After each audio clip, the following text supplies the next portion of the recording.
Oh Dieu, merci pour ce bonheur que tu nous donnes de nous retrouver dans ta merveilleuse présence. Nous voulons apprécier ta présence au milieu de nous ce soir. Et nous voulons te rendre l'honneur et toute la gloire. Pendant que nous sommes à tes pieds ce soir, dans ta sainte présence, que ton règne vienne et que ta volonté soit faite dans nos vies comme elle est établie au ciel. Dans le nom de Jésus-Christ de Nazareth, nous te prions. Quelqu'un dit Amen, Amen. Est-ce que quelqu'un peut donner une acclamation bien nourrie à Jésus notre Seigneur? Alléluia. Amen, Amen. Que le Seigneur bénisse la présence de chacun de nous ce soir. Est-ce que quelqu'un était là dimanche? Qui était là dimanche? D'accord, je repose ma question autrement. Qui n'était pas là dimanche? Waouh. Ça complique légèrement la tâche. Qui n'était pas là dimanche? Levez bien la main que je vois. Mais ceux qui n'étaient pas là dimanche, qui a suivi le message du dimanche? En ligne ou je ne sais pas, je vais dire en différé. D'accord, vous avez compris le message? C'était un message clair, hein? Assez clair. Assez clair? D'accord, rapidement, récapitulatif. De quoi il était question dimanche? Parce qu'on va prier sur ça. Quelque chose doit arriver à quelqu'un avant la fin de ce deuxième mois de l'année 2020. Et il faudrait qu'à partir de ce deuxième mois, chaque mois, tu finisses le mois avec un témoignage. Pas un témoignage des moindres, mais un témoignage qui va rendre témoignage de lui-même. Alléluia, alléluia. Faisons rapidement un récapitulatif. De quoi il était question dimanche? Hey!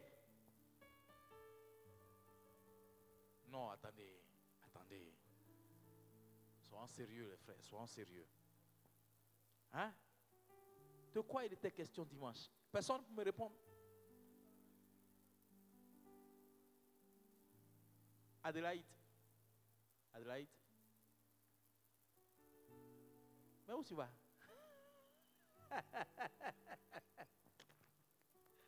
Personne ne peut faire un résumé en 1 minute. Dimanche, de quoi il était question? Hey! On ne peut pas oublier un tel message du dimanche au mercredi. Dimanche, lundi, mardi, mercredi. 3 jours. Non, c'est pas possible.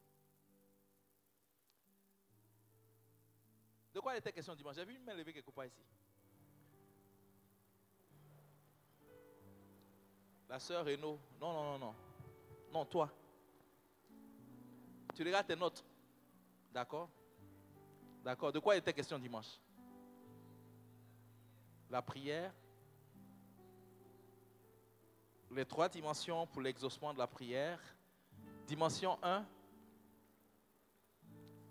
C'est quoi la première dimension? Quelqu'un pour l'aider? La première dimension, elle nous a mis sur la voie. Hey! Non. Non, ne faites pas ça.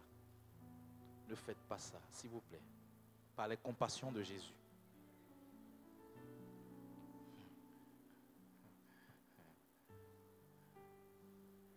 Elle nous a mis sur la voie.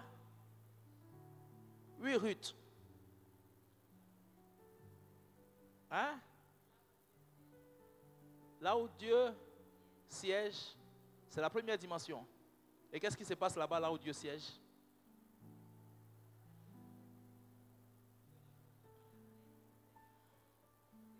Si notre vie est calquée sur tout ce qui se passe là-bas, on est sauvés, nous tous qui sommes ici. On est sauvés. C'est là où Jésus dit que ton règne vienne, que ta volonté soit faite. Soit faite. Où ça? Où ça? Hey!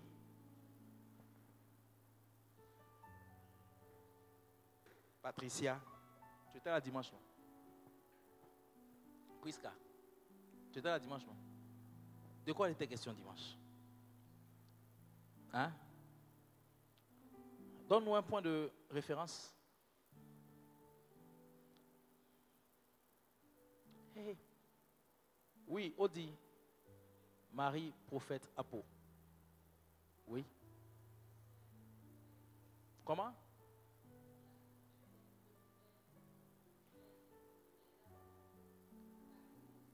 Le ciel?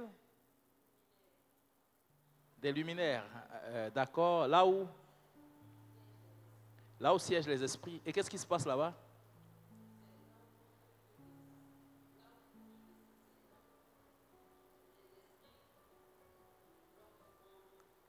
Là où il y a des blocus, là où il y a des blocages, les esprits qui constituent un blocus pour empêcher que tout ce qui a été relâché dans la première dimension puisse venir jusqu'à nous.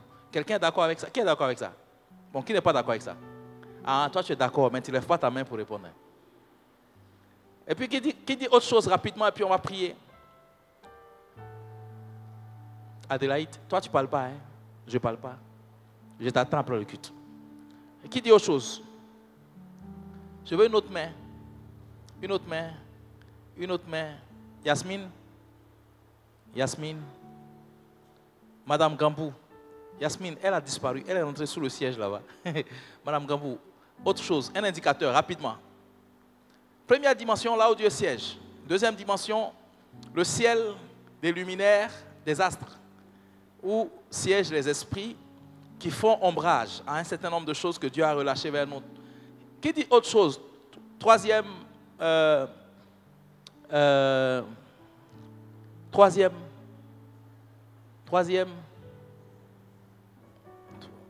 ne vois pas. Qui veut répondre à ça? Hélène, troisième point de référence. Hein? Tu n'étais pas là dimanche? Tu étais là? Tu n'étais pas là? Tu n'étais pas là dimanche? Tu as manqué le culte de dimanche. Ah, tu as manqué de...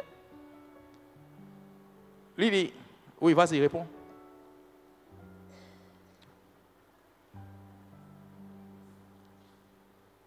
Quoi ça? Le ciel atmosphérique. Il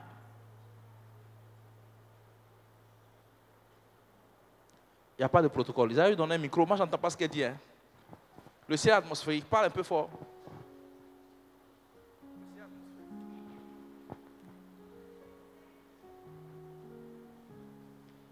Les trois dimensions de l'exaucement de la prière. Là où Dieu siège, la dimension des esprits ou le ciel des astres. Et puis,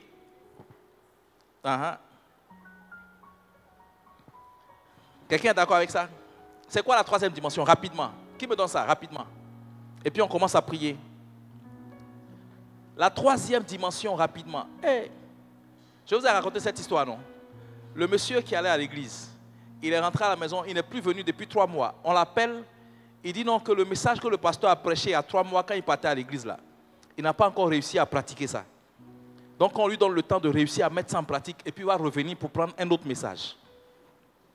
Amen. Ça c'est dimanche passé seulement, le troisième point de référence. Rapidement. Rapidement s'il vous plaît. Rapidement, ou bien vous n'avez pas suivi le message? Waouh! Waouh! Mais qui se rappelle qu'il était question de plus de 90% de l'exaucement de nos prières se situait à quel niveau? Hein? Oui? Où ça? Au niveau du règne? Hey, je ne sais pas s'il faut qu'on reprenne ce message-là, mais franchement, si tu n'as pas saisi ce message-là, tu es en danger, sincèrement. Amen. Se situer à quel niveau? Reformulez-moi bien ça. Oui, Toti. Deuxième ciel, troisième. Enfin, deuxième ciel, oui, ok. Et là où il y a le ratio le plus élevé, c'est où? Deuxième ciel. C'est ce qui a été dit. Est-ce que c'est ce qui a été dit? Lui, il est sûr. Quelqu'un dit non. Où ça? Mais si tu n'as pas retenu ça là, tu vas prier comment?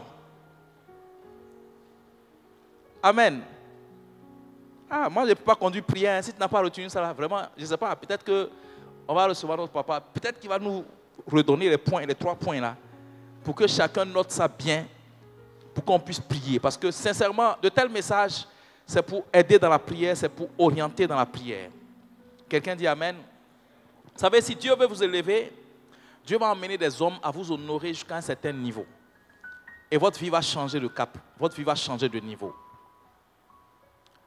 Souvent, la disgrâce se traduit par le fait que les gens ne nous rendent pas ce qu'ils doivent nous rendre. Mais je pense que quelqu'un a besoin de bien intégrer ce message, de bien intérioriser ce message. Donc, on va se lever, on va recevoir maintenant ici, à ce pupitre, le père de la maison pour nous conduire.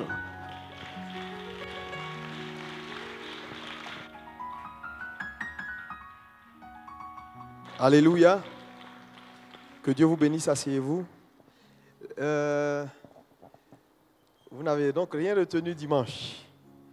C'est pas bon, hein? Nous allons revenir là-dessus. Le Seigneur nous a mis à cœur aujourd'hui de revenir un peu sur ce point. Mercredi prochain, Maman Pasteur va continuer l'enseignement sur le ministère du Saint-Esprit dans la vie du croyant. Mais aujourd'hui, nous allons prier. On va vous retenir juste un tout petit peu parce qu'il faut qu'on prie. Donc, le message de ce dimanche est primordial, est nécessaire, est important. Est-ce que quelqu'un peut me dire Amen? Nous avons dit ceci, je vais revenir sur les grands points pour que vous puissiez retenir, parce que c'est un message pour la vie. Si tu ne comprends pas ce message, ce n'est pas bon. Alléluia. Numéro 1. Nous avons dit au commencement, Dieu créa le ciel et la terre, ou les cieux et la terre. C'est ce qui est écrit, Genèse 1:1, au commencement, Dieu créa les cieux, c'est pluriel, et la terre. Et nous avons vu également que plusieurs religions croient dans le fait qu'il y a 7 cieux, 7, dont l'islam, et dont certaines églises, même comme l'église catholique, croient dans 7 cieux. Le christianisme céleste croit dans 7 cieux. Mais lorsqu'on va à l'étude de la parole de Dieu, nous n'avons pas 7 cieux, nous avons 3 cieux. Et nous avons vu dans 2 Corinthiens 12, verset 2, parlant de « Je fus ravi jusqu'au 3e ciel ». Donc nous avons 3 cieux. Est-ce qu'on peut dire 3 cieux? Plus fort. Encore plus fort. Donc, dans les 3 cieux, nous avons le ciel atmosphérique qui est le premier ciel, celui que vous pouvez voir là où les oiseaux volent. Nous avons le 2e ciel et nous avons le 3e ciel où la présence de Dieu siège. Mais un fait important que je voulais souligner ici avant de continuer, c'est le fait que, en vérité, selon la parole de Dieu, je ne vais pas, peut-être, on ne va pas aller dans les détails, je vais revenir là-dessus. Dieu, quand on dit Dieu siège dans le 3e ciel, c'est une façon de parler. Sinon, Dieu siège au-delà des cieux. C'est ce que la Bible dit. Ça veut dire, la vérité est que dans le 3e ciel, ce n'est pas l'habitation de Dieu. Parce que au commencement, Dieu fit le ciel et la terre. N'est-ce pas? Si Dieu a au commencement fait le ciel et la terre, avant qu'il ne fasse toutes choses, où il était? Il dormait où? Au commencement, Dieu créa le ciel et la terre. Ça veut dire, quand lui créait le ciel et la terre, il dormait où? Là où il dormait, là, c'est là-bas il est jusqu'à présent. Dis ça à ton voisin. Alléluia. Mais c'est important d'admettre, de façon générale, que Dieu, le 3e ciel, c'est son trône. 2e ciel est le ciel atmosphérique que nous voyons là. Et j'ai dit ceci, et c'est très important, que lorsqu'il y eut guerre dans le ciel, il y a eu un combat, une rébellion, et Satan a été précipité. Dans sa précipitation, tu peux prendre le message du dimanche dans les détails, ce sera mieux. Je vais juste faire un point et on va prier. Quand il descendait, la Bible dit sa queue a entraîné le tiers des étoiles du ciel. Et dans sa chute, il a envahi le 2e ciel, qui est le ciel des luminaires. le soleil, la lune, les étoiles, tous les luminaires là prennent origine dans le deuxième ciel, qui est le ciel des esprits. Et en chutant, il a fait du deuxième ciel son quartier général. Il a installé des principautés et des puissances là-bas qui ont pris contrôle de ces sphères-là, ces luminaires-là, et qui ont utilisé ces luminaires-là. C'est pourquoi vous allez voir que dans les temps antiques, tous ceux qui adoraient le diable, adoraient le soleil, adoraient la lune, et en fait, il y avait des esprits. On parlait du dieu Ré, par exemple, en Égypte, parlant du dieu soleil, le dieu de la lune, le dieu de temps. Et aujourd'hui, quand vous prenez même le calendrier romain que nous utilisons aujourd'hui, lundi, mardi, mercredi, jeudi, vendredi, samedi, dimanche, ce sont des noms de dieux. Donc, parlant de lundi, on parle de la lune, mardi, Mars, c'est ça, non? Mercredi, Mercure, jeudi, Jupiter, vendredi, Vénus, samedi, Saturne et dimanche, Soleil. Aujourd'hui, c'est quand? Mercredi, c'est quoi? Mercure. Vous comprenez? Ça, c'est des entités spirituelles qu'ils ont pris pour nommer.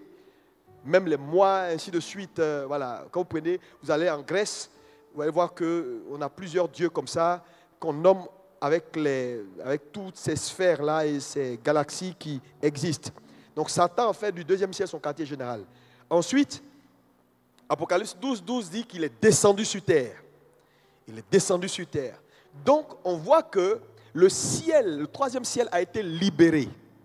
Là où nous pouvons dire Dieu siège, le troisième ciel. Le deuxième ciel est le ciel des humains ou le ciel atmosphérique a été pris en otage, dont le deuxième ciel et le troisième ciel. Le problème ici, c'est quoi? Maintenant, nous sommes dans le monde qui est un monde physique et nous avons accès au ciel atmosphérique. Donc, nous sommes dans un monde physique et nous avons en même temps accès au ciel atmosphérique que nous voyons là. Alléluia. Mais Satan, donc, quand il est descendu sur terre, il est descendu pour faire quoi? Numéro 1, sur terre, il y a deux catégories d'êtres humains. Ceux qui appartiennent à Satan et ceux qui appartiennent à Dieu. Donc, Satan, en descendant, il continue de travailler avec ces gens, les gens qui lui appartiennent, c'est-à-dire les païens. Un païen, ça dit, Dieu ne lui parle pas, c'est Satan qui lui parle. Maintenant, dans la stratégie de Satan, c'est de travailler avec ceux qui sont avec lui et infiltrer ceux qui sont avec Dieu pour avoir des collabos, des collaborateurs. Mais il se fait qu'aujourd'hui, sur terre, Satan a celui qui a le plus d'hommes, en termes d'hommes, sous son autorité. Voilà pourquoi dans le monde, il y a beaucoup plus de mal que de bien. Quelqu'un me dit Amen. Donc Satan a beaucoup plus d'hommes, que tu le veux ou pas. En termes de disciples, Satan en a plus que Jésus sur terre. Et c'est pourquoi évangéliser devient une nécessité pour nous en tant qu'enfants de Dieu. Quand on vous demande d'évangéliser, ce n'est pas optionnel. C'est une question de survie et d'accomplissement de la volonté de Dieu. Parce que plus d'hommes tu gagnes, plus ton champ d'action et de pouvoir augmente. Regardez la Côte d'Ivoire. Satan a plus de collaborateurs en Côte d'Ivoire que Dieu n'en a de collaborateurs. Plus Dieu va gagner en terrain, va gagner en collaborateurs, plus son champ d'influence va grandir et plus il pourra faire beaucoup plus de choses et la Côte d'Ivoire aura beaucoup plus de possibilités à aller de l'avant, n'est-ce pas? Suivez bien mon raisonnement parce que c'est vraiment des choses simples mais qui sont importantes pour l'Église. Dieu donc, quand il a fait l'homme, je vous ai dit, il a donné à l'homme quelque chose de très fort, c'est le libre arbitre, la capacité de décider. La volonté humaine est quelque chose qui est très forte. On ne peut pas infléchir la volonté d'un homme sans son consentement, parce que l'homme est libre. Mais ce libre arbitre que Dieu nous a donné là est un couteau à double tranchant. Ça fait que Dieu lui-même ne peut rien faire sans collaborer avec nous. Maintenant, comment ça se passe? Quand un homme prie et a un besoin, qu'importe le besoin, vous devez savoir que c'est seulement Dieu qui peut vous accorder ce que vous voulez. C'est le ciel qui est seul qui a la capacité de donner à un homme ce qu'il désire. Parce que Dieu est le créateur et il est la source de tout. Et ce qui est la source a la capacité d'influencer ce qui sort de la source. Donc, ce qui sort d'une source est influencé ou influençable par sa source. Amen. Ok. Donc, quand nous prions, Seigneur, parce que tu me diras, mais les païens, est-ce qu'ils prient? Bon, ils ont leur façon de prier. Ils ont leur désir que Satan exauce. Et n'oubliez jamais que Dieu, lui, ne bloque pas les gens. Dieu n'est pas contre les païens, Dieu travaille pour leur conversion. Mais nous, Satan est perpétuellement en train de nous tendre des embuscades, nous bloquer, nous empêcher de faire ce qu'on veut faire. Mais Dieu ne le fait pas dans l'autre camp. Il ne le fait pas pour les païens. Donc les païens sont beaucoup plus libres que nous. Ils sont païens, ils ne croient pas en Dieu, ils font des fétiches, ils collaborent avec Satan. Il veut une voiture, il a la voiture. Il veut une femme, il a 3 femmes. Il veut faire ça, ils vivent leur vie, quoi. Il n'y a pas un Dieu qui est là, qui va venir bloquer leur prière, bloquer leur bénédiction, les empêcher de travailler. Ils sont dans leur monde. Donc tout va bien pour eux. Mais nous sortons du monde. Donc numéro 1, Satan nous considère comme des traîtres qui avons quitté son écurie. Nous sommes désormais avec le Seigneur. Dites-moi Amen. Maintenant, donc Satan a juré que nous, vous et moi, il va s'opposer à nous jusqu'à ce qu'aucun d'entre nous n'accomplisse ce pourquoi Dieu nous a destinés. Donc nous sommes perpétuellement en opposition avec quelqu'un qui est toujours là pour dire ils ne vont pas avancer, ils ne vont pas avancer. Donc quand vous priez, vous les chrétiens, quand vous priez pour dire Seigneur, j'ai besoin de ça, c'est déjà un combat. Dieu vous exauce du ciel. Il vous accorde, par exemple, j'ai besoin d'un enfant, j'ai besoin d'un mari. Dieu dit, voilà l'enfant. Ça quitte le 3e ciel. Toute bénédiction que Dieu apporte à un homme transite du 3e ciel, passe par le 2e ciel et a accès à toi, ici-bas. N'est-ce pas? Maintenant, voilà le mécanisme. C'est là, je veux que tu aies de l'intelligence pour comprendre pourquoi la majorité des chrétiens n'ont pas leur prière exaucée. Le mécanisme est simple. Dieu n'a aucun problème. Quand il t'a fait une promesse, ne regarde plus à lui, il a déjà fait sa part. L'accomplissement d'une promesse n'est plus sa responsabilité. Il a déjà libéré. Mais quand il libère, n'oubliez pas, dans le ciel, tout ce que Dieu dit s'accomplit. Parce que dans le ciel, il n'y a pas d'opposition. Le seul rebelle qui était là-bas, on l'a dégagé. Au 3e ciel. Donc, l'ange a crié, le salut est désormais dans le ciel. Ça veut dire dans le ciel, là, Dieu est le seul patron. Quand il dit, la chose arrive. Voilà pourquoi quand il a déclaré qu'à la fin des temps, il aura 7 sceaux, il aura ça, il n'y a pas quelqu'un qui peut arrêter ça. Quand Dieu parle, la chose arrive. Dites-moi Amen. Maintenant, dans le 2e ciel, Satan en a fait son quartier général. Donc, quand Dieu te bénit et qu'il envoie ta bénédiction, elle transite par le 2e ciel.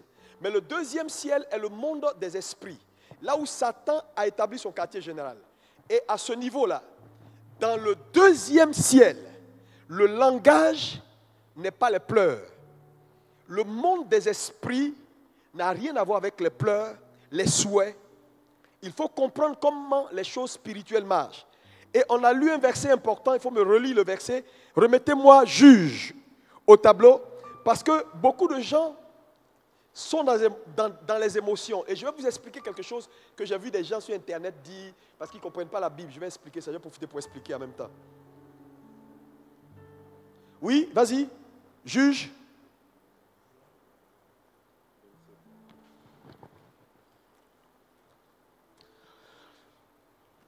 Et les enfants d'Israël consultèrent l'Éternel. Verset 18, oui. À partir du verset 18. Est-ce que je peux avoir le verset sur le tableau, s'il vous plaît? Et les enfants d'Israël se levèrent, montèrent à Bethel, oui, et consultèrent l'Éternel en disant, oui, qui de nous montera le premier pour combattre les fils de Benjamin? Oui. L'Éternel répondit, Judas montera le premier. Oui. Dès le matin, les enfants d'Israël se mirent en marche et ils campèrent près de Gibéa. Oui. Et les hommes d'Israël s'avançaient pour combattre ceux de Benjamin. Oui. Et ils se rangeaient en bataille contre eux devant Gibéa. Oui. Les fils de Benjamin sortirent de Gibéa et ils étendirent sur le sol ce jour-là 22 000 hommes d'Israël. On va résumer pour aller tôt. Il faut noter ce passage-là, c'est très important. Assure-toi, pasteur. Ici, il s'agit d'Israël qui devait aller en guerre contre Benjamin. Israël est allé consulter Dieu pour dire au Seigneur, est-ce qu'on va les vaincre? Dieu, est-ce qu'on peut aller vers eux et est-ce qu'on va les vaincre? Dieu dit, pas de problème, allez-y. Donc Dieu donne son accord. Lorsqu'ils arrivent devant Benjamin, la Bible dit ils sont battus. Ils sont tués par milliers. Ça, c'était la première fois. La Bible dit Israël va reprendre courage. Ils vont retourner vers Dieu et ils vont prendre toute une journée pour pleurer. Ils vont pleurer, pleurer, pleurer, pleurer et ils vont demander au Seigneur, est-ce que cette fois-ci, si on va vers Benjamin, est-ce qu'on va les vaincre et est-ce qu'on aura la victoire? Dieu dit, allez-y. Ils repartent vers Benjamin et cette fois-ci, ils seront tués encore. 18 000 hommes d'Israël vont tomber. Maintenant, la troisième fois, au lieu d'aller vers Dieu, Israël va maintenant dans le temple, vers le tabernacle, et ils vont retrouver l'arche. Et ils prennent l'arche, ils vont se mettre en jeûne, ils vont faire des holocaustes, ils vont faire des sacrifices, et après avoir fini de faire les holocaustes et les sacrifices, ils vont maintenant retourner vers Dieu pour demander au Seigneur, est-ce que si on retourne vers Benjamin, on va les vaincre? Et l'Éternel va dire, c'est ce que je vous ai toujours dit, allez-y. Et cette fois-ci, quand ils vont aller, ils vont vaincre Benjamin. Mais qu'est-ce qui a changé entre la première fois où ils ont échoué, alors que Dieu a dit, vous allez les vaincre? Qu'est-ce qui a changé la deuxième fois où ils ont échoué, alors que Dieu a dit, vous allez les vaincre? La troisième fois, ils ont reçu la lumière et de l'intelligence pour comprendre que le monde des esprits ne répond pas aux pleurs. Le monde des esprits ne répond pas aux souhaits. Et que quand Dieu t'a fait une promesse, la promesse que Dieu fait à un homme ne garantit pas son accomplissement. Si tu t'amuses, tu vas être frustré dans la vie. Tu vas faire 1 an, 2 ans, 10 ans, tu seras assis dans l'église. Dieu m'a dit, je serai le patron de cette société. Dieu m'a dit, je vais me marier. On a prophétisé sur moi. Frère, tu auras des milliers de prophéties et tu seras frustré. Une promesse que Dieu donne à un homme ne garantit pas son accomplissement. Pour qu'une prophétie s'accomplisse ou une promesse s'accomplisse, il te faut de l'intelligence pour comprendre comment les systèmes, comment les ciels fonctionnent. Quels sont les mécanismes qui font fonctionner un ciel. Donc, Israël est arrivé à la compréhension que le deuxième ciel est un ciel qui ne répond pas aux pleurs ni aux souhaits, mais c'est un ciel qui répond aux sacrifices. Donc, ils sont allés, ils ont fait des sacrifices et des holocaustes. Et quand ils ont fait les sacrifices et les holocaustes, ils ont décodé le ciel. Et leur bénédiction est passée, ils ont eu la victoire. Est-ce que quelqu'un entend ce que je dis? Parce que trop de chrétiens sont là, oui, bon, parce que quelqu'un a posé la question sur Internet pour dire, mais oui, mais vous dites... Oui, vous dites que le deuxième ciel est le ciel des esprits. N'oubliez pas que dans le deuxième ciel, Satan en a fait son quartier général. Et je vous ai dit que l'affaire des esprits, là, même Dieu est soumis à ça. Quand Dieu descend du troisième ciel vers les affaires humaines, les choses sont conditionnées. Quand Dieu vient dans Genèse 18 rencontrer Abraham, Abraham doit lui donner un sacrifice pour que ce que Dieu lui a dit s'accomplisse. Si vous ne comprenez pas ça, vous n'allez pas vous en sortir.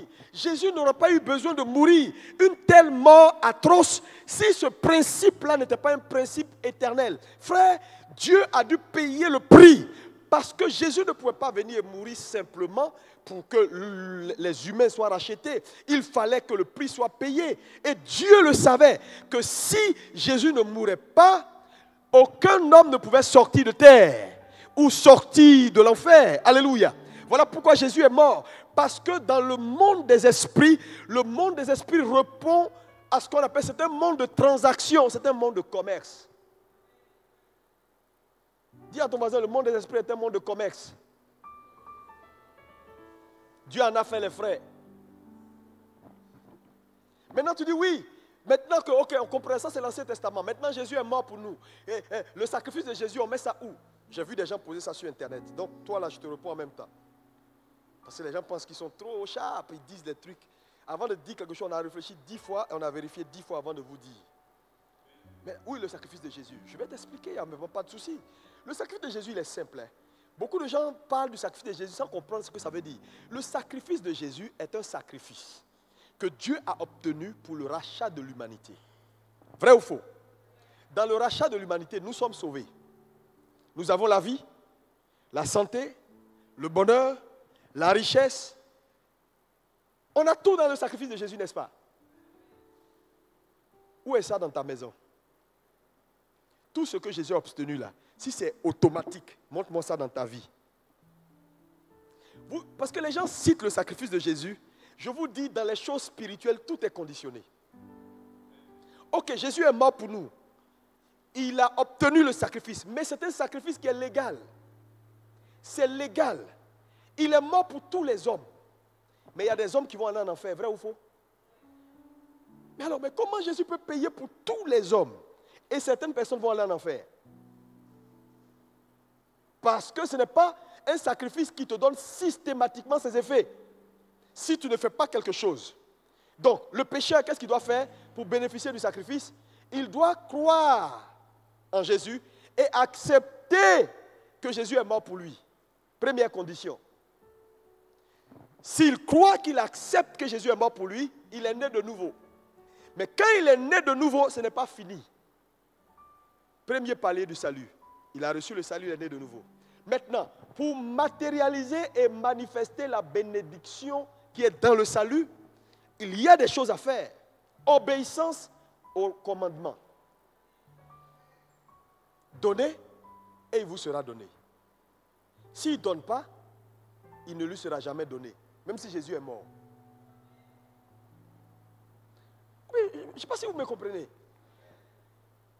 Donc quand les gens citent le sacrifice, ils ne font pas très attention. C'est parce que Jésus est mort et ressuscité et que ce sacrifice parle plus que tous les autres sacrifices que nous, enfants de Dieu aujourd'hui, nous pouvons payer le prix et obtenir la victoire. Parce que si Jésus n'était pas mort, même ton sacrifice ne peut pas t'apporter la victoire. En fait, voilà la nuance que je veux que quelqu'un saisisse. C'est-à-dire, si Jésus n'était pas mort, ton sacrifice à toi ne peut pas t'apporter une victoire. Mais c'est parce qu'il est mort que sur ça, toi, ton sacrifice peut t'apporter la victoire. Donc, il ne faut pas faire d'amalgame pour... Et la plupart des gens qui ont des argumentations pour dire, oui, vous dites ça, vous dites ça. Mais regardez leur vie. Leur vie n'avance pas. Le monde des esprits est un monde de commerce. Je vais être honnête avec vous. Tu attends un miracle. Tu as jeûné, tu as prié, tu as fait tout ce que tu peux. Ça ne vient pas. Mon ami, il faut que tu pries Dieu pour que Dieu t'indique le prix à payer. Donc je te dis la vérité, je suis honnête avec toi. Tu joues avec ça, il y a un certain niveau de bénédiction où tu n'entreras jamais. Parce que moi, je connais des chrétiens qui sont nés de nouveau, qui ont accepté Jésus, qui meurent misérables, qui meurent sans voir les promesses de Dieu. Pas parce que Dieu n'a jamais voulu qu'ils voient les promesses. Parce que chaque promesse que Jésus a obtenue pour nous, frère, pour entrer dans ces promesses-là, il y a de l'obéissance, il y a un prix. Parce que l'obéissance est un prix. Accepter de dire, je jeûne, je me sépare du péché, c'est un prix. Accepter de dire, je fais 40 jours, alors que tout le monde mange autour de toi, c'est un prix. Accepter de soutenir une évangélisation et prendre son argent, mettre dans l'évangélisation pour que des âmes soient sauvées. Là où tout le monde est en train de prendre son argent pour construire des châteaux, mais c'est un prix. Non, dites-moi amen, ou bien vous n'êtes pas d'accord. Donc tous ceux qui pensent qu'on peut obtenir les choses de Dieu, je vous l'ai dit et je le répète. Pour qu'il y ait pluie sur terre, il faut qu'il y ait de la vapeur qui monte. Si rien ne quitte la terre pour se condenser dans le ciel, il n'y aura pas de pluie qui descend. Et le deuxième ciel est un ciel dangereux. Non, non, je vous le dis. Il y a des gens dans cette salle. Si jusqu'à présent ta vie est comme elle est là, c'est parce qu'il y a un niveau de sacrifice auquel Dieu t'attend. Tu n'as pas encore fait. Parce que quand Dieu t'exauce, il t'a exaucé. Mais Daniel, quand Daniel a prié pour que Israël retourne de sa captivité, la Bible dit, le prince de Perse s'est levé au deuxième ciel, il a arrêté l'ange qui envoyait la bénédiction à Daniel. Il a arrêté l'ange. Tu me diras, mais un démon donc peut arrêter un ange qui vient du ciel. Dans le monde spirituel, ce n'est pas une affaire de ange ou démon. C'est une affaire de grade. Il y a des démons qui sont plus gradés que certains anges au ciel. Parce qu'ils étaient tous anges là-bas.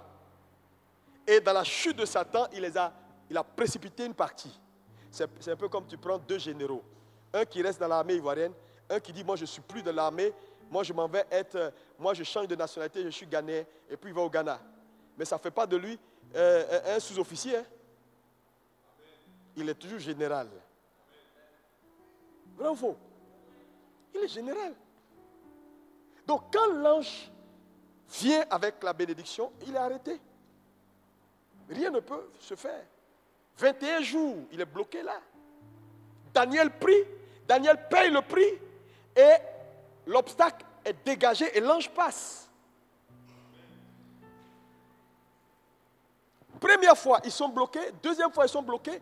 Ils vont payer le prix. Quand ils payent le prix, ils ont la victoire sur Benjamin. Voilà le monde des esprits.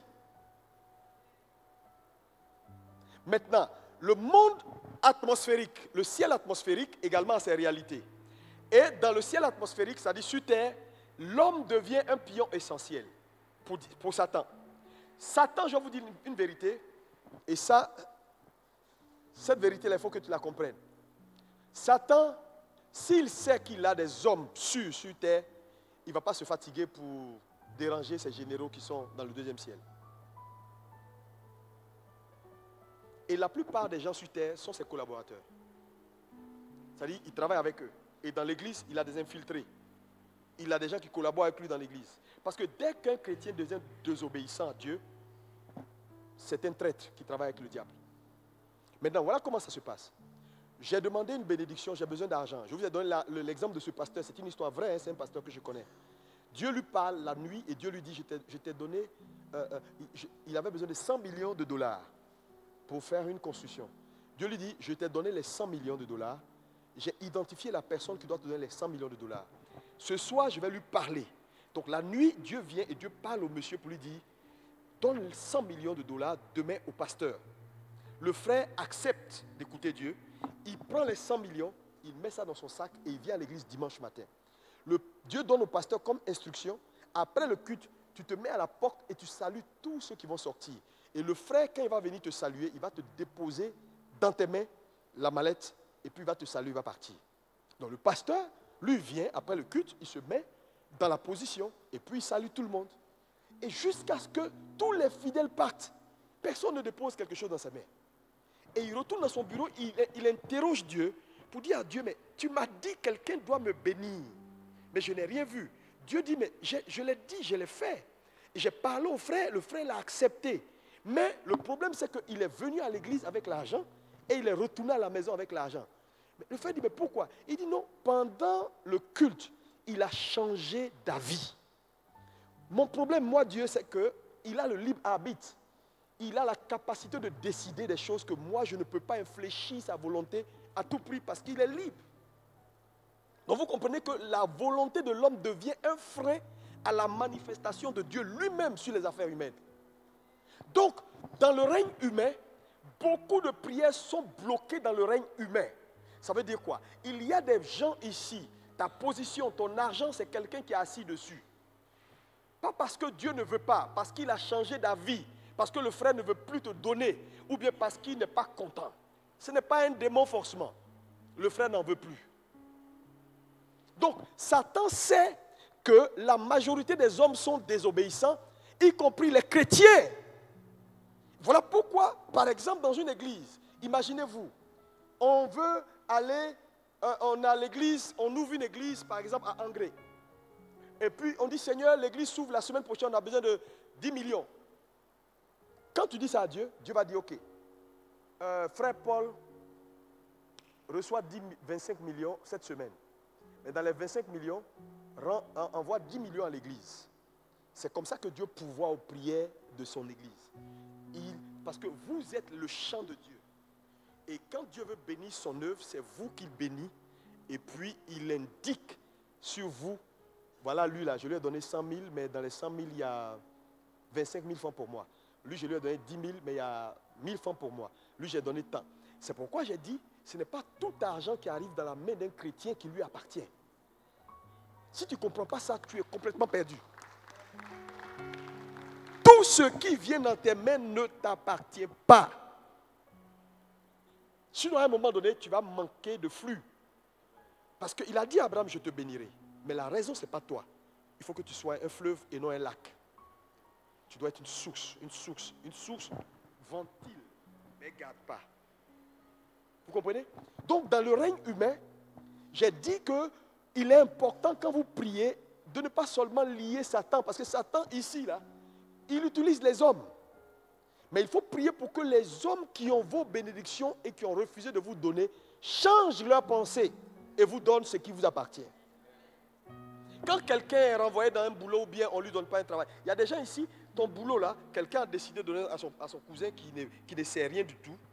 Et puis voilà, il a donné à son cousin et puis c'est tout.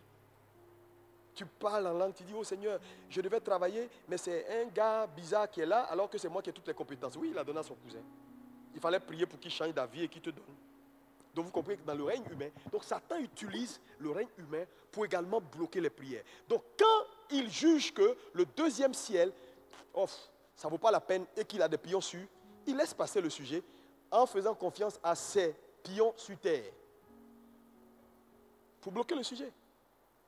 Donc les deux règnes-là ont pratiquement plus de 90% des prières, je dis mais 98% des prières bloquées qui ne sont pas exaucées sont dans le règne, dans le deuxième ciel et le règne humain. Ils sont dans les deux cieux. Parce qu'au ciel, il n'y a plus de problème. Mais au deuxième ciel et le ciel humain, il y a tout ici. Donc dans la prière, parce que ce que vous devez comprendre, Satan n'est pas omniscient. Et donc, la prophétie donne de la connaissance à Satan. Dis avec moi, la prophétie donne de la connaissance à Satan. C'est pourquoi vous devez faire très attention. Les gens qui aiment les prophéties, vous vous faites beaucoup de mal sans le savoir. Parce qu'à chaque fois qu'on prophétise sur toi, on donne une information à Satan qui n'avait pas de toi. Mais attendez, tu vas être grand. Dieu le sait. Tu sens ça dans ton cœur. Mais Satan ne sait pas, donc tu n'es pas sa cible. Et on vient, on dit, ainsi parle le Seigneur. Ma soeur, je te vois dans 6 mois, tu seras ça. Alléluia. Mais c'est tout l'enfer qui s'est levé contre toi. Non, la prophétie donne de l'information à l'ennemi. Ce n'est pas Dieu. Toi, tu veux qu'on te dise tout, on n'a qu'à tout te dire.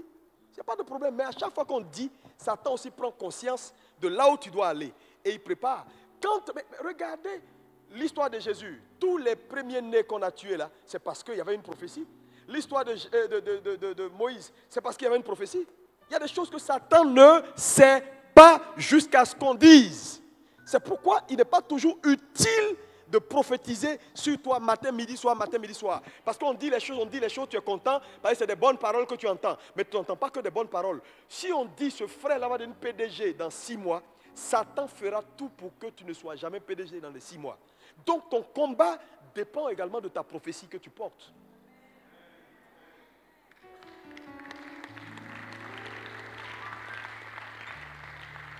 Non, ton combat sera aussi rude que les prophéties qu'on te donne. Moi, il y a plein de choses que je sais, il ne faut pas prophétiser même, ne dis rien. Mais regardez, Otabil a dit ici, on n'a jamais prophétisé sur lui. Mais le grand qu'il est devenu là, Dieu le savait il y a longtemps. Mais pendant qu'on n'a jamais dit ça publiquement, ça l'a arrangé. Ça a évité des combats inutiles. Non. Il y a des gens qui sont frileux des prophéties. Donne-moi une parole. Ça veut dire donne-moi un combat.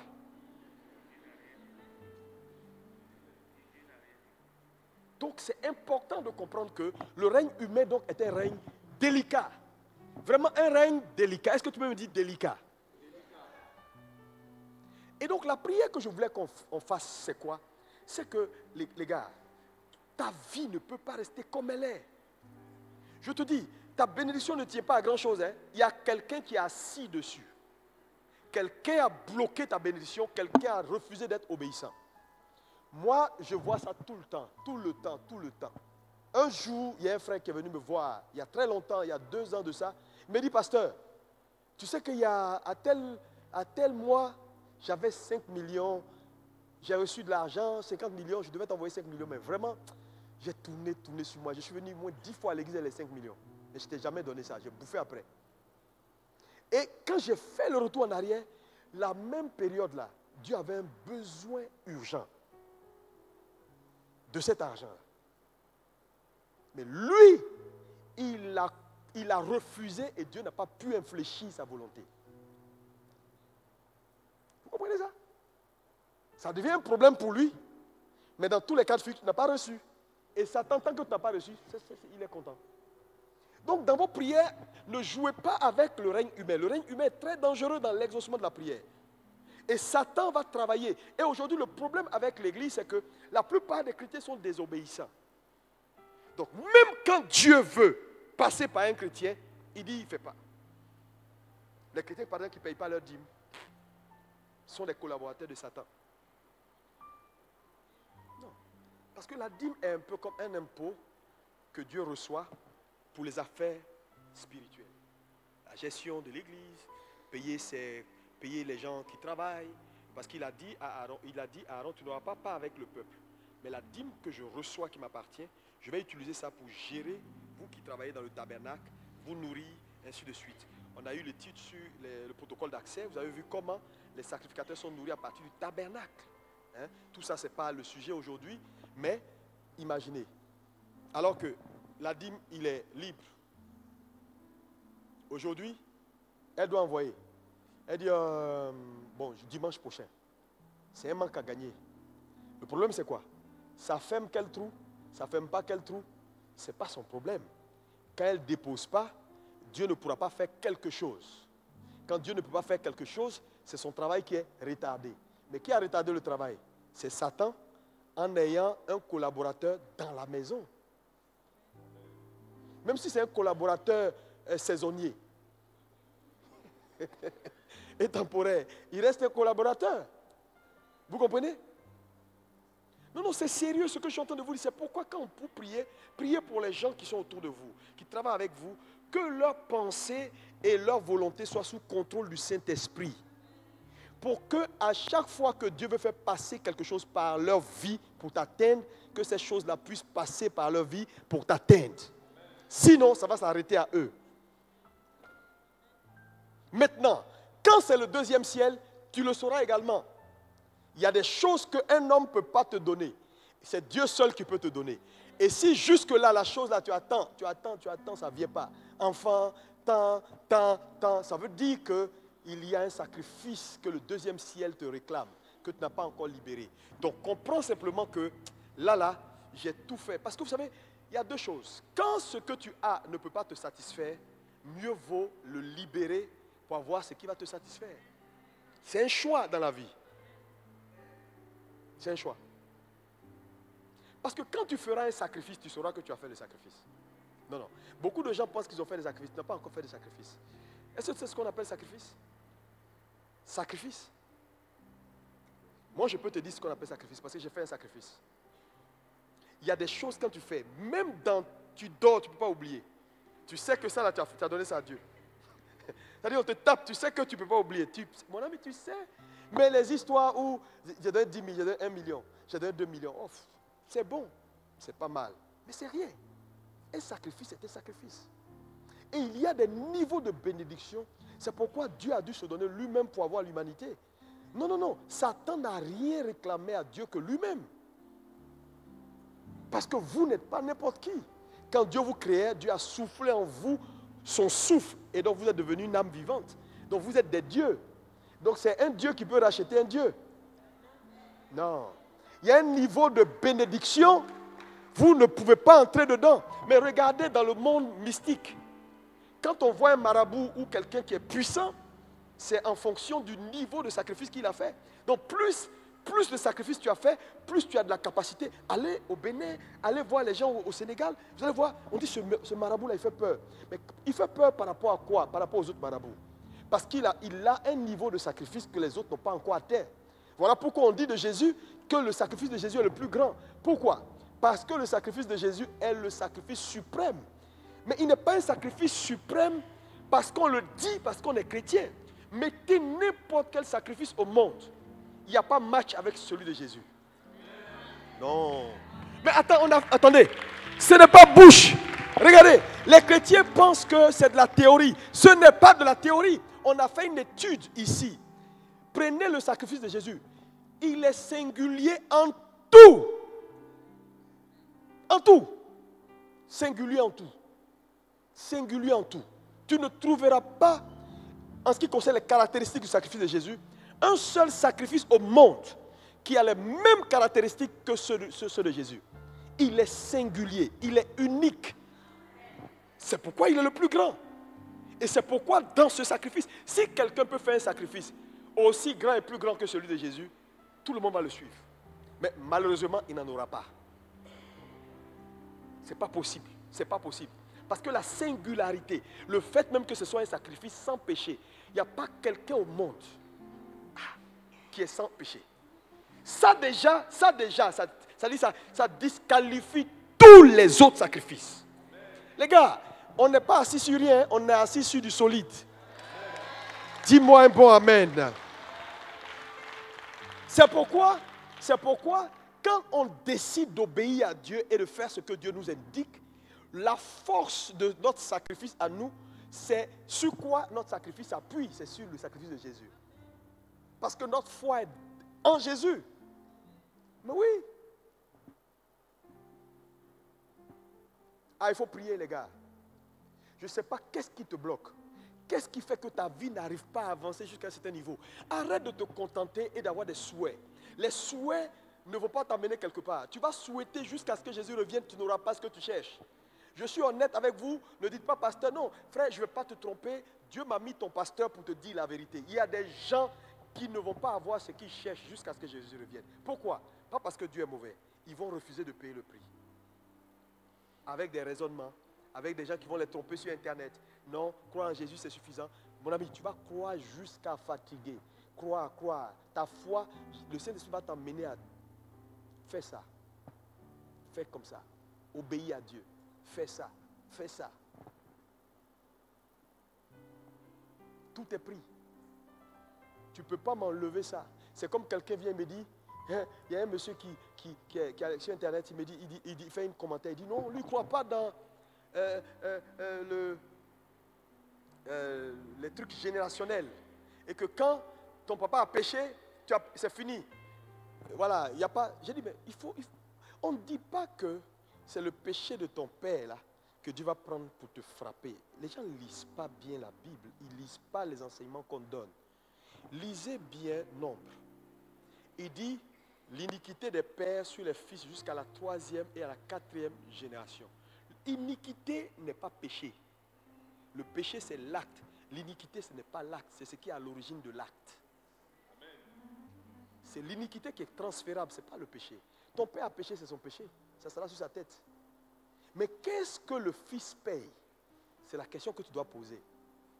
Qu'est-ce que le fils qui n'était pas là quand son papa péchait là, lui il paye quoi? Si tu as trouvé la réponse, tu as compris le vrai message sur le transfert générationnel. Ce n'est pas, ah non, quand ton papa a péché, tu vas payer son péché. Non. Bon, ils peuvent le dire de façon comme ça pour globaliser. Non, mais en réalité, qu'est-ce que je pense, c'est quoi? Quand tes parents pêchent, ils ne font pas que pécher. Ils ne font pas que pécher. Ils font des mauvaises choses, Vous savez, ils cultivent une habitude. Et l'habitude là est enregistrée dans la mémoire de leur gène. Mais ce qui est enregistré dans la mémoire de leur gène, ce n'est pas un péché. Ce n'est pas l'acte qui pose. c'est une habitude. Vous savez, c'est comme une habitude où je suis en train de chercher le mot. Ça veut dire qu'elle est beaucoup plus spirituelle que physique. Maintenant, quand mon fils commence à grandir, je mets au monde mon fils, je lui transfère. Pourquoi quand ton père est diabétique, tu finis diabétique? Et il n'y a pas quelqu'un qui peut discuter ça, qu'on peut transférer une maladie de façon générationnelle. Vous êtes d'accord avec moi? Il y a des maladies qu'on transfère, diabète, même hypertension. Il y a beaucoup de choses qu'on peut transférer. Et tout le monde est d'accord avec ça. Même les pasteurs qui prêchent contre ça, ils sont d'accord qu'on peut transférer une maladie. Donc si on peut transférer une maladie, on peut transférer également une attitude. Yeah. Mais ce que tu ne sais pas, on peut transférer. Donc quand le monsieur, il a fait un péché, il paye de son péché. Ce n'est pas toi, ce n'est pas ses enfants qui payent. Le problème c'est que en péchant, Satan fait un investissement dans son sang et dans la mémoire de ses gènes. Et quand il fait ses enfants, il leur transfère quelque chose qui n'est pas l'acte du péché, mais ce qui est à l'origine du péché, qui est l'iniquité. Les enfants naissent avec l'iniquité en eux.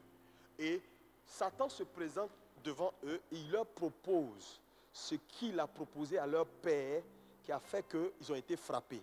Mais aussi sûrs qu'ils ont en eux l'iniquité, ils feront ce que les pères ont fait. Donc c'est leur propre péché qui est leur problème. Ce n'est pas le péché de son père. Je ne sais pas si on me suit. Parce que les gens, pour eux, mon père a péché, il va payer. Moi, je ne paye pas le péché de mon père. Oui, le vrai problème, c'est que tu finiras par faire ce que ton père a fait. Parce que tu as en lui, tu as en toi ce qu'il a poussé à faire, ce qu'il a fait. Donc tu feras ça. Quand David est allé chercher Bathsheba, là, Abraham, il est parti il y a longtemps. Mais aimer les belles figures que David avait dans son cœur, là, mon ami, il y a longtemps, Abraham, il est mort. Mais c'est son propre péché qu'il a payé, son fils est mort. Le fils adultérin qu'il a eu est mort. Vous comprenez? Donc, quand on parle de l'iniquité, la différence, le problème des gens, c'est qu'ils n'arrivent pas à faire la différence entre l'iniquité et le péché. Le péché n'est pas l'iniquité. Bon, ça c'est un autre sujet. Prions rapidement et puis on va terminer. Je veux que tu pries pour ta vie. Et si tu es là, dimanche, j'ai été très clair avec toi. Je veux que tu prennes ta vie au sérieux. Je ne sais pas qu'est-ce qui bloque ta vie, qu'est-ce qui fait que ta vie est liée, limitée. Il faut sincèrement parler à Dieu pour que les choses soient débloquées. Tu ne peux pas être chrétien et ne pas vivre pleinement le christianisme jusqu'à un certain niveau. Là où il y a des blocages, que tous les blocages soient levés. S'il y a un prix à payer, mon ami, le Saint-Esprit a la capacité de t'indiquer le prix. Paye le prix et reçois la liberté. C'est tout. Lève la main vers le ciel. Parlons à Jésus. Prie. Toutes 5 minutes, parle véritablement au Seigneur Jésus. Prie le Seigneur. Prie le Seigneur. Prie le Seigneur. Prie le Seigneur. Les brosoto pori makanta paro makara baba baba baba. Les brosonta pare de boshakada basendere de boshakaya baba baba. Au nom puissant de Jésus-Christ de Nazareth. Ori makanta pare de bosantara baba baba baba baba. Les bregues de bori makandere de bosantara baboria bakandere de bos. Les bregues de boria bakantara baba baba baba baba. Les brosondoro bosheke de boria baba baba baba de bosakada baba baba. Prie, prie, prie, prie, prie. Demande l'aide du Saint-Esprit. Merci Saint-Esprit. Bakanda baraba sendere bosakaya baba baba baba. Prie le Seigneur. Je crie à toi.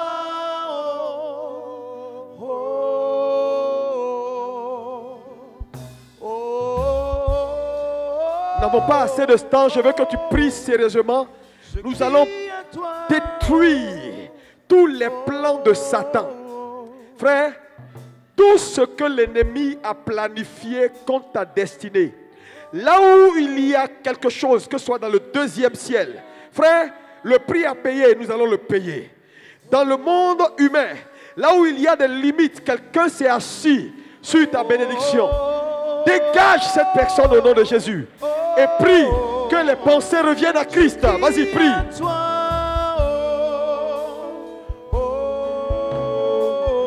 Bakanda bare de bosika la ba ba ba ba ba ba ba. Je crie à toi, Seigneur, je crie à toi. Seigneur, oh. Élève la main, élève la voix, élève la voix, élève la voix. Il y a des gens dans cette salle. Tu dois écouter la voix de l'Esprit pour agir et voir ta vie transformée. Seigneur, aie pitié de ma vie. Le monde des esprits répond au sacrifice. Seigneur,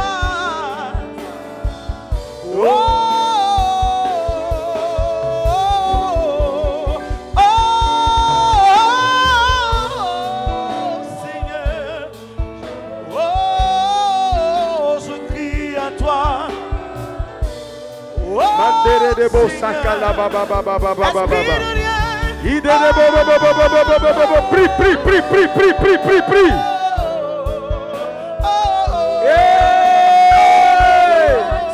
Seigneur, je crie à toi, je crie à toi. Mandere de bosala ba ba ba ba re re re. Esprit de Dieu, je crie à toi. Oh Seigneur, descends, nous appelons ta sainte prison.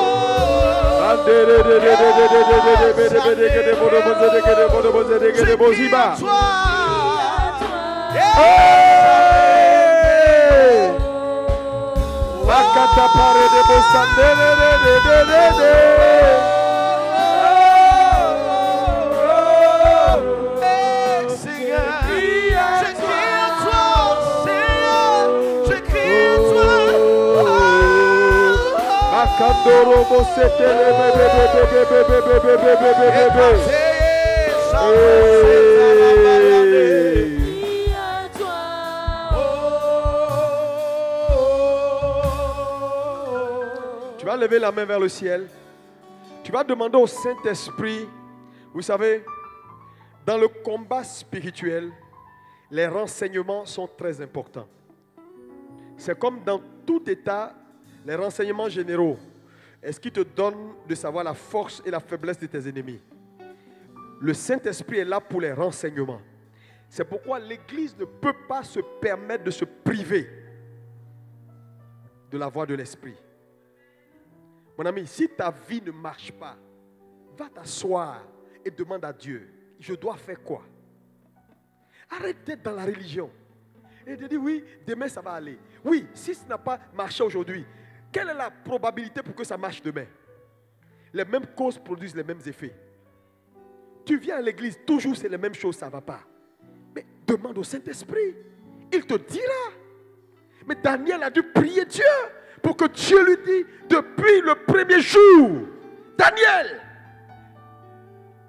le prince de Perse a arrêté ta bénédiction.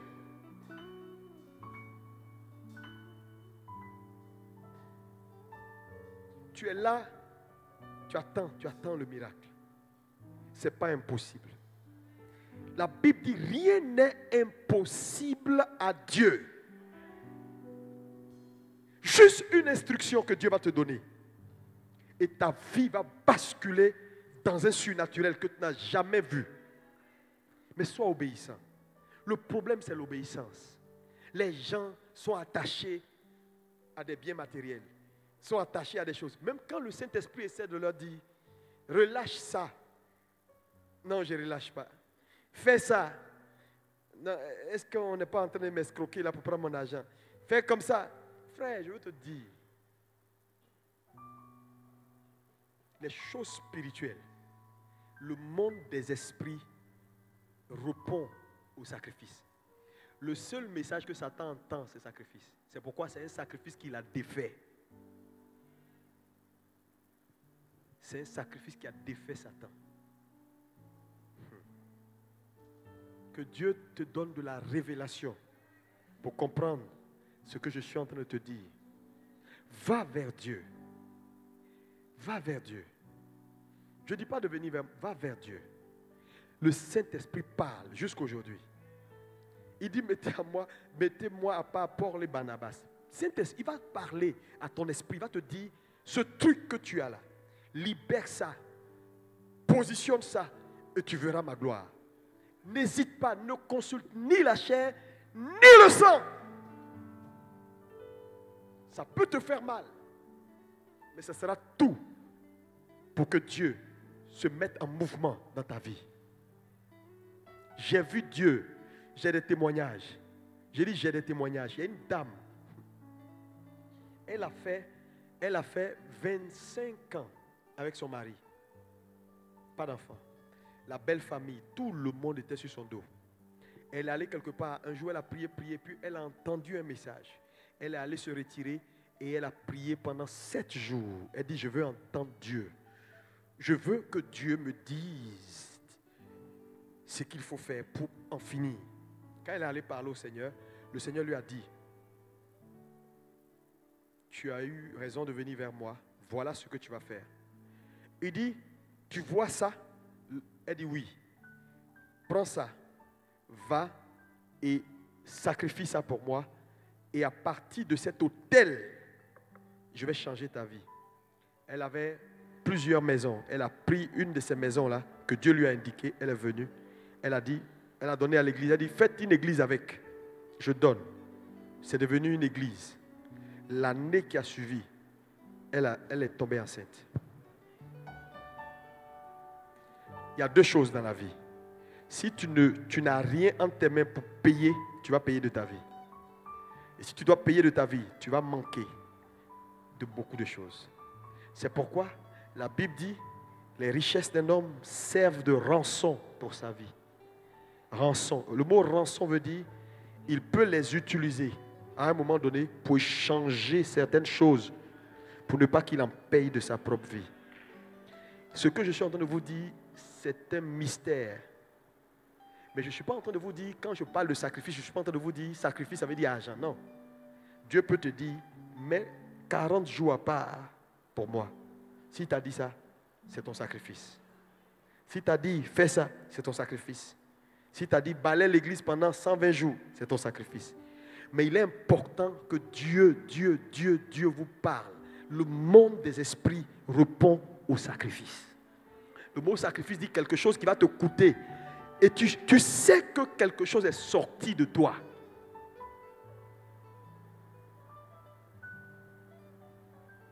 Moi, quand j'en parle avec fierté parce que j'ai payé des prix. J'ai payé. Ce n'était pas évident. Mais quand Dieu va te pointer quelque chose, ce ne sera pas toujours évident. Parce que je peux comprendre Jésus quand il dit non, cette coupe-là, c'est trop compliqué. Mais on dit que c'était la seule voie. La seule voie. La voie du sacrifice est l'unique voie. Tu es pasteur, tu es quoi que ce soit, tu souffles là, ça ne te dit rien. Non, écoutez-moi. L'aura d'un homme est proportionnelle au prix qu'il paye.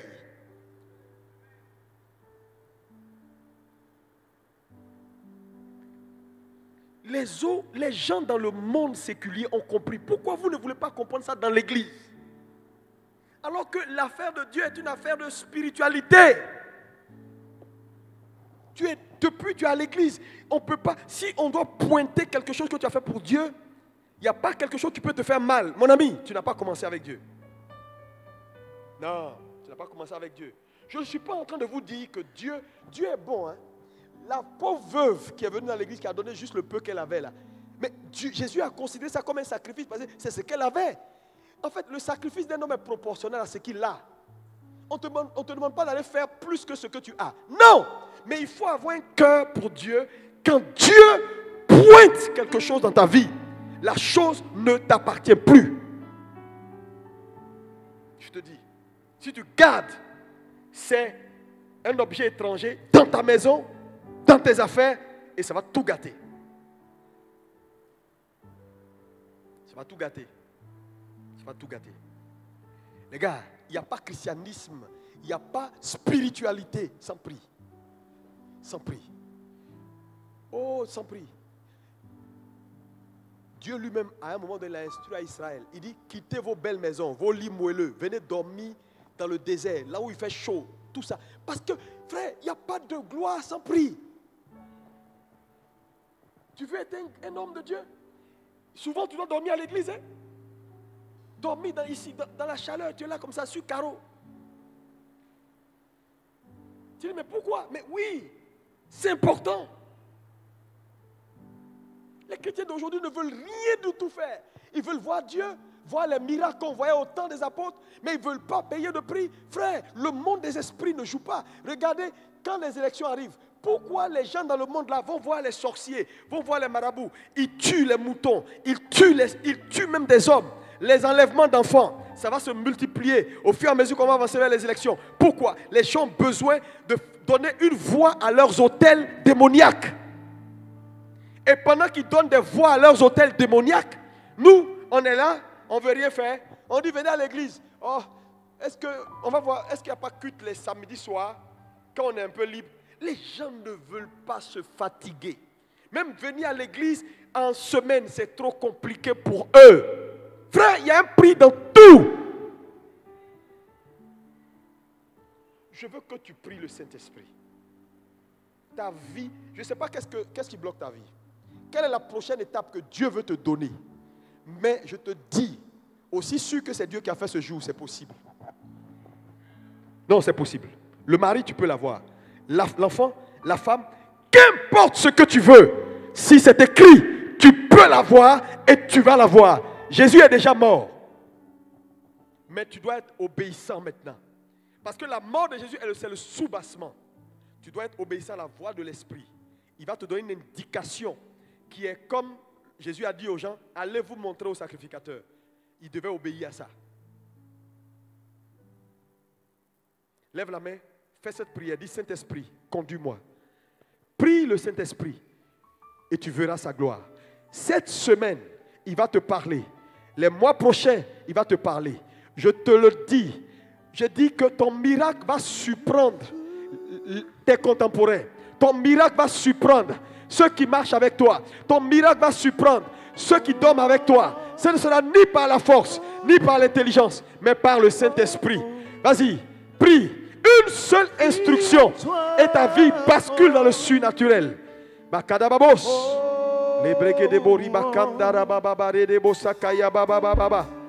Oh Dieu.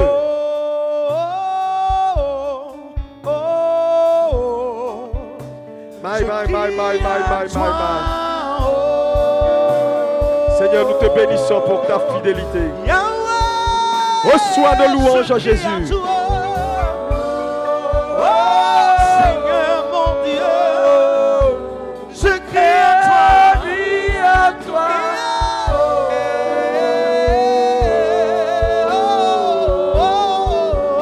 Merci Jésus.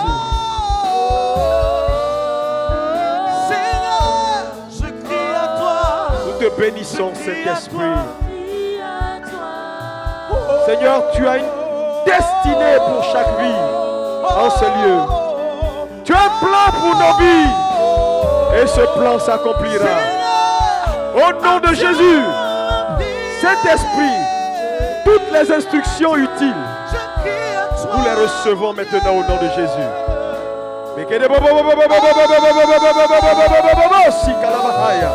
Hey! Jesus, je crie à toi.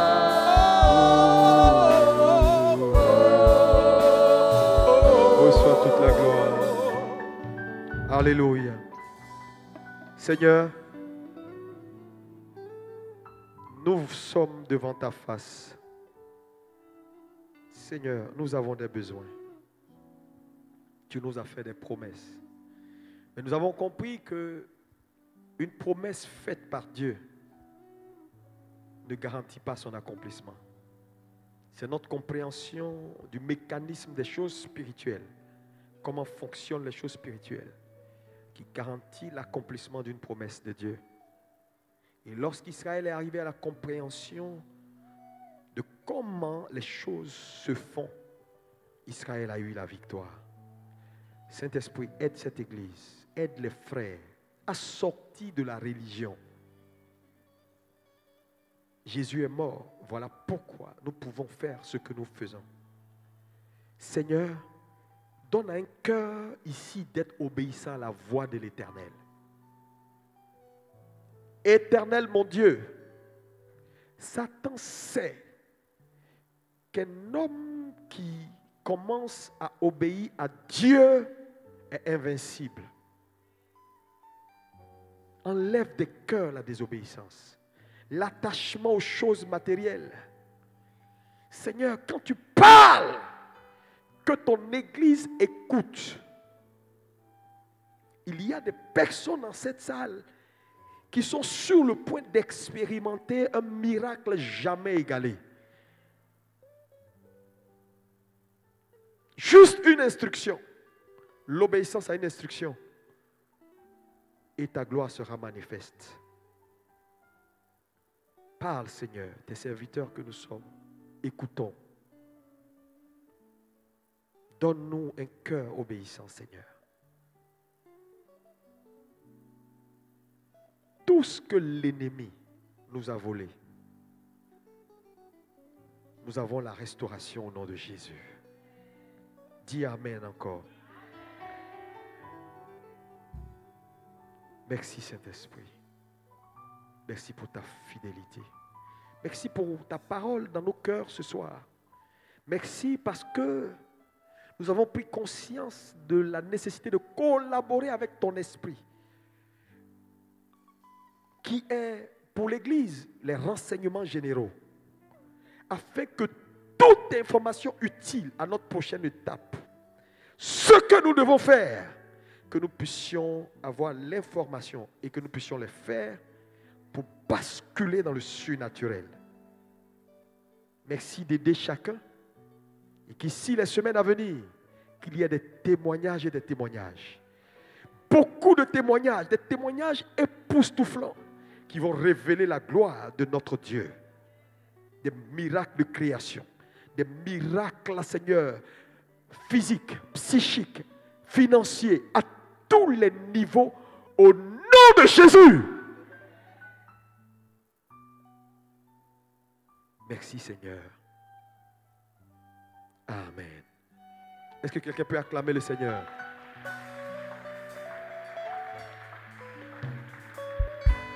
Alléluia. Asseyez-vous. On va faire nos offrandes, on va partir. Tu sais, d'ici quelques mois, tu vas grandir. Vous savez, l'Église a fait beaucoup de mal, la religion. Est-ce que vous savez par exemple que quand on dit, je viens comme ça dit tante Virginie, je dis Satan ne touche plus à la vie de cette dame. Écoutez-moi bien, cette prière que je viens de faire, elle est conditionnée. Elle va crier Amen. Il a dit, Satan ne doit pas toucher ma vie. La condition pour que Satan ne touche pas sa vie. Si Satan a quelque chose en elle, il va toucher sa vie.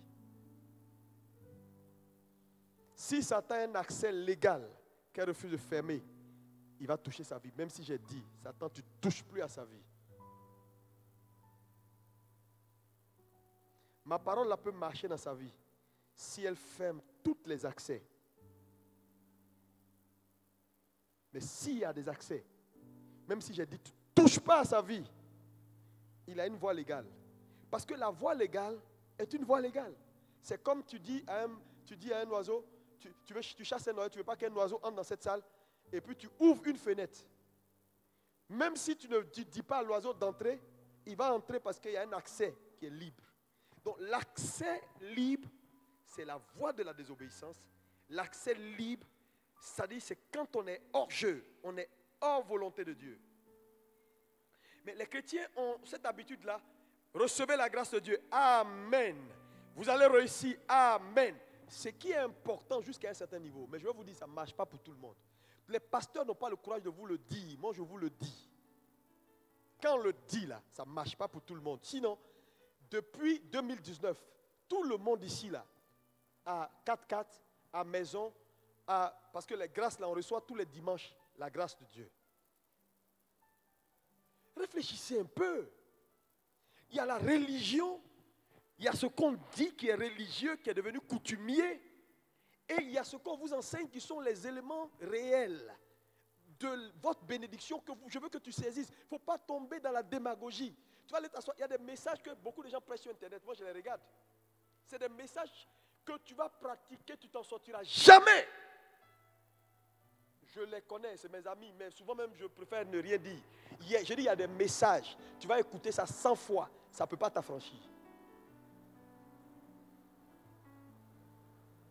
Il y a des choses graves qui se passent. Je sais de quoi je vous parle.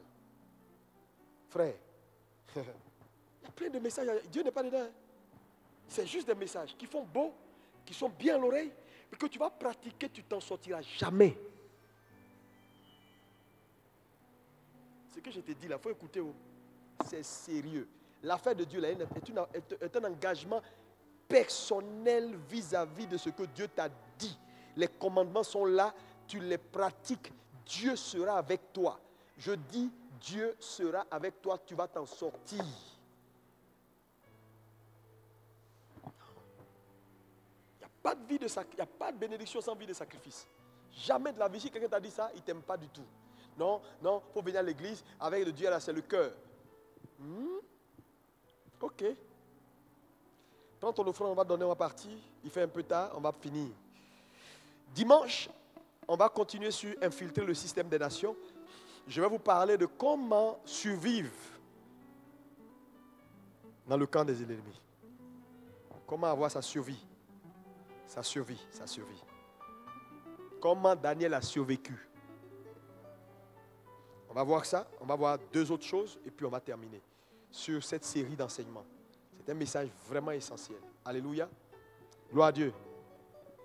Prends ton offrande. Lève la main droite. Seigneur, nous te bénissons pour ta parole. Merci d'avoir été avec nous. Merci parce que tu bénis ces offrandes, tu les reçois. Au nom puissant de Jésus. Merci Seigneur. Amen.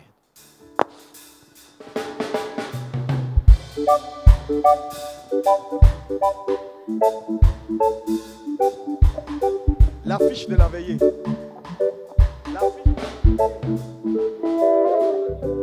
Comme au jour de la Pentecôte, j'ai besoin de l'onction. Comme au jour de la Pentecôte, j'ai besoin de l'onction. Alléluia, alléluia, alléluia, alléluia, alléluia, alléluia. Oh, voici le moment que Dieu a choisi de parler.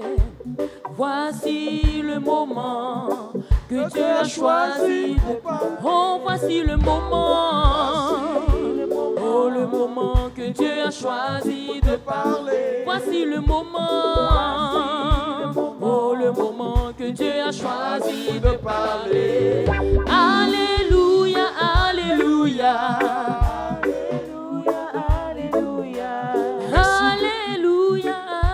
On va aller rapidement sur l'annonce pour la veillée. La veillée, c'est vendredi. Tout le monde dit avec moi vendredi. Donc ce vendredi, on sera ici, secrétariat général. Nous avons fait des corrections sur le planning. Je l'ai donc récupéré ça maintenant. Il faut le refaire pour que j'ai ça demain pour ventiler. Donc tous ces pasteurs-là seront là demain. Non, vendredi, c'est ça? Vendredi à partir de 21h, on ouvre les salles. La salle, les gens viendront un peu de partout. Nous allons prier toute la nuit de 21h à 6h du matin pour la Côte d'Ivoire. Je vais vous dire, si l'Église prie, Dieu ne nous demande pas grand-chose. Dieu nous demande simplement de payer le prix dans la prière. Le sacrifice, c'est ce que nous sommes en train de faire. Nous allons avoir 6 événements comme ça jusqu'aux élections. 6, ça c'est la première édition, parce que Dieu nous a avertis. Dans une nation, il dit, si mon peuple, pas les païens, si mon peuple, moi mon peuple, ceux qui est invoqué mon nom s'humilie. Moi, à un moment donné, il faut vous poser la question. Soit on croit à la parole, soit on ne croit pas à la parole. Soit on croit dans la prière, soit on ne croit pas dans la prière. Parce qu'il y a des chrétiens qui prient et en même temps qui argumentent. Il n'y a pas de discussion. Si nous avons prié, ce pays continuera sa marche vers le progrès. Mais c'est la responsabilité de l'Église, pas des païens. Il dit, si mon peuple, ceux qui est invoqué mon nom, l'Église, prie, s'humilie, cherche ma face, se détourne de son péché. Ça, c'est sacrifice. Tout ça, c'est sacrifice. Il dit, des cieux, je l'exaucerai. Et je guérirai son pays. La formule est très claire. Dieu ne change pas. C'est un rendez-vous que nous avons convoqué. Tous ces hommes de Dieu seront là. Ils vont se succéder et nous allons prier. Si tu peux venir, je te le conseille d'être là pour prier pour le pays et prier pour la Côte d'Ivoire. Tu ne pries pas juste pour la Côte d'Ivoire en tant que nation, mais par ta présence également, tu te positionnes toi également. Parce que quand tu payes le prix, tu vas manger les meilleurs fruits du pays. Ah, ça aussi, les gens oublient. Parce que si tu ne pries pas pour le pays, les autres vont prier, ça va aller bien. Quand ça va aller bien, tu vas aller chercher des contrats, tu ne les auras pas. Parce que quand il fallait payer le prix pour que les choses aillent bien, tu ne l'as pas payé. Donc il faut le comprendre. C'est pourquoi l'Église doit faire son travail. Nous avons des âmes à gagner, des âmes à sauver. Sauvons-les. Tu me diras, mais pasteur, mais pourquoi c'est toujours nos pays africains, là, quand il y a élection, il faut qu'on prie, parce que les gens ont peur, et les Occidentaux, qui sont même pires que nous, ils sont pires. Ils ont des systèmes anti-Dieu. Quand ils font leur élection, il n'y a pas guerre, parce qu'ils ont mis en place des structures qui sont devenues, ces structures-là sont comme, ça dit, ces structures-là, ça dit des institutions qui les dirigent. Ils ont soumis leur vie aux institutions. Nous, on n'est pas encore arrivé là. Nos pays tiennent par des hommes. Nos institutions n'ont pas encore la force de tenir nos nations. Donc, un homme, il reste un homme. Tant qu'il n'est pas une institution, voilà pourquoi nous devons travailler pour que nos pays aillent vers. Il faut institutionnaliser les choses de telle sorte que, quel que soit celui qui entre, il est entré. Mais nous sommes dans le processus. Nous devons prier. Le Togo a fini dimanche dernier, mais là, ils sont encore dans des choses pas possibles parce qu'il y a encore plein de contestations et on ne sait pas comment ça va se passer. Il faut prier. Parce que dans nos pays africains, les élections, ce n'est pas juste avant les élections. Il y a avant, il y a pendant et puis il y a après. La dernière crise ivoirienne, c'était après. Église, il faut prier. Vous aimez la Côte d'Ivoire? Ce pays a beaucoup de choses à faire pour l'évangile en Afrique et pour prions le Seigneur. C'est le conseil que je peux vous donner. Tous ces pasteurs ont été conscientisés. Et ils sont conscients qu'aujourd'hui, nous devons libérer dans l'atmosphère des paroles qui vont combattre d'autres paroles qui souhaitent autre chose. Donc, ce sera parole contre parole. Mais nous avons la victoire. Donc, ce sera vendredi, 21h. Invitez vos amis, soyez là nombreux. Soyez là surtout à l'heure, parce que sinon, tu vas t'asseoir quelque part perché en haut là-bas. Il faut venir vite. Il n'y aura pas de place réservée. Les pasteurs vont se succéder et on va attaquer. 21h30, le premier intervenant commence avec les sujets de prière. Donc, soyez là tôt. C'est nous qui recevons. Soyons modèles exemplaires. Donc, l'environnement, il faut qu'on soit gentil avec tout le monde. Il faut que voilà, les responsables qui font l'organisation, Dr Yapo et tout, s'assurent que tout va bien partout.